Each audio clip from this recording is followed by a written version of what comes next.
by tomorrow and stuff. It's just they 3-3. It's no excuse being 500 at this time here, where their offense is suspect, is questionable on that.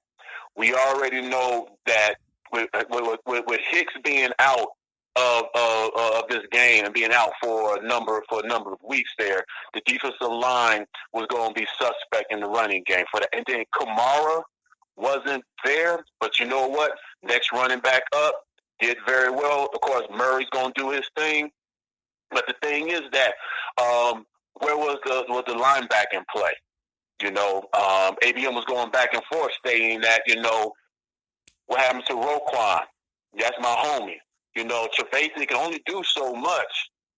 Fuller, haha. The secondary was getting eaten up. Yes, tired during the second half, but they was getting themselves being suspect, with those passes that Teddy Bridgewater did very well. The one thing that I was pissed off that the broadcast was stating that, Drew Brees is coming back, and thank God that good that Teddy Bridgewater did well. He's 5-0. That record right there, he should be happy, commendable what he did. So you mean to tell me that just because Brees is coming back, hell, what's wrong with Bridgewater continuing to play, continue to start? Bridgewater should start next week, regardless of the circumstances. But getting back to the Bears, they ain't shit.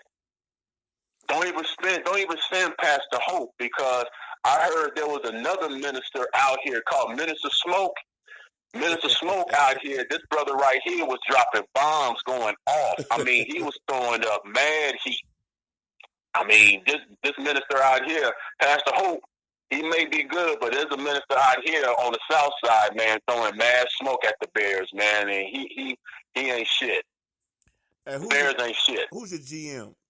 Was that Nagy make that personnel call to get rid of Howard, or was that GM? Well, GM's going to make the move. He's going to make the final say-so, but we know that the mastermind that was pulling the strings was Nagy. That was Nagy. If I'm the coach and I make a decision here for it, I'm going to have to sell it to the GM. This is the reason why I don't want this particular player. And if we bring this type of player in for the system that I'm going to run, then this is the results that we're going to give. So the GM make that last say-so, but the mastermind of it comes from the coach. That was Nagy's ass. What his rationalization for getting rid of Howard, man? Well, again, as I said, getting rid of Howard is because he is a running back that does not fit the team's the offense that Nagy's going to run. We already know. For me, from my viewpoint here, Nagy wants a running back that not only can run the ball, but also the RPO, run pass option. So he's able to catch the ball and run for yards there. Yards after catch, yak. But the thing is that Jordan Howard in the past did have some issues with his hands. But all you have to do is to work on a player who may have some deficiencies in a scheme that you want him to do well on. But if he's a plus in yardage and rushing, why give him up? So is it more depth in that? Was it more of a personality issue here that the coach didn't like Howard outside of his playing? Maybe they didn't get along all this here. I think that's the more deeper question for that. So was Howard on the team before Nagy became the coach? Of course, Howard was the team before Nagy became the coach. Okay, that's what it is. John Fox drafted him. So my thing is that didn't get along. All right, get them out, and then get some players that's going to be successful in the scheme that he's running. But hold on, Shaka. We just got breaking news in this game. Dallas has forced another fumble, a strip sack on Wentz. Dallas got the ball first down in the red zone. Now this you go take a shot at the end zone right here on the first play right here. Dexter Lawrence making a play. Go ahead, Shaka. My bad, man. No, that's okay. That's all right there, And I'm just looking at the stats that when you look at the stats as far as the total average of rushing for total, what's funny is I'm looking at it and just laughing at myself. Math, math is universal. You can't get rid of math. The average running yards that the Bears did for the total, you would say average, it doesn't even come up as zero. NFL.com doesn't even have them listed as far as the average running yards that they did for a whole game. That sucks. That sucks. Touchdown Dallas. I mean, Dallas up 13-0, man, to get the ball to Zeke, and he delivered. Go ahead, Shaka. Yeah, so we just looking at a team that needs to do well in their plays, and even if it's coming in a running game, or a better offense. We're starting at the second, we're over what? Quarter of the season is done. This is crucial. These next games is crucial here.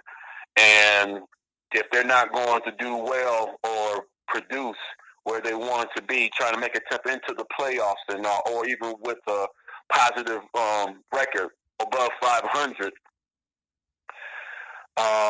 we already know that they need to get a quarterback.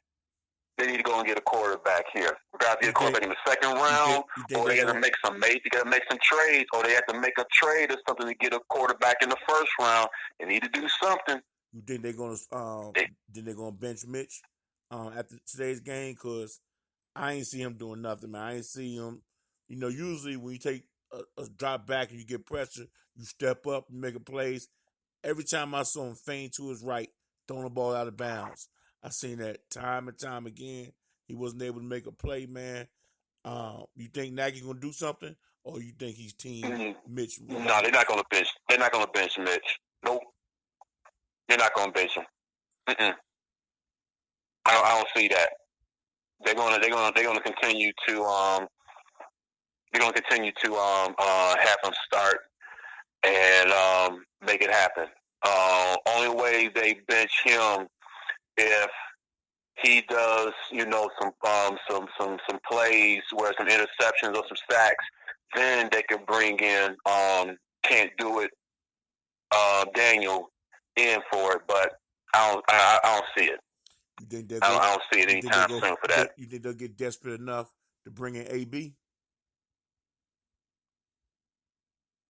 Do you watch that? What was that again? You think they'll be desperate enough to bring in Antonio Brown? Antonio Brown? Nah.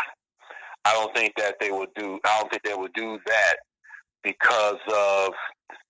I don't think they would do that. I don't think they do that. If anything, what they need to do, they just saw a good quarterback that they lost to today. And look at that as far as, a possibility there. If New Orleans does not make Teddy the highest paid, backup quarterback in NFL, if Teddy does not go to another team and start. So Bridgewater start for a team? Yes. Teddy needs to start for a team next year. If, of course, if Breeze continues to play for New Orleans next year, is one thing. But Teddy needs to start. And he needs to get paid for that because he's showing very well. And in closing, before I get off the horn, Teddy Bridgewater has done very well to show that he does need to start for a team, just like they be doing these other white boys out here, these third and fourth string white boys coming in for other teams, starting and even playing well for that. Teddy Bridgewater is better than Ryan Fitzpatrick, who went down to Miami and played here for it. Teddy Bridgewater needs to start at a team and needs to get paid. Hold on, Shock. I got another phone call coming from another Bears fan. Hold on, all right. Caller from the 501. You on live with Jungle Brother and Shaka. What's your name? What you want to talk about? Yo, this your boy Big L. Yo, Shaka, man, don't hang. You hear me, brother? Yeah, go ahead, man. Go ahead. I had to merge the call. Go ahead. Okay. Shaka, hear me? You on here? Yeah, I hear you. Who's this, Big L?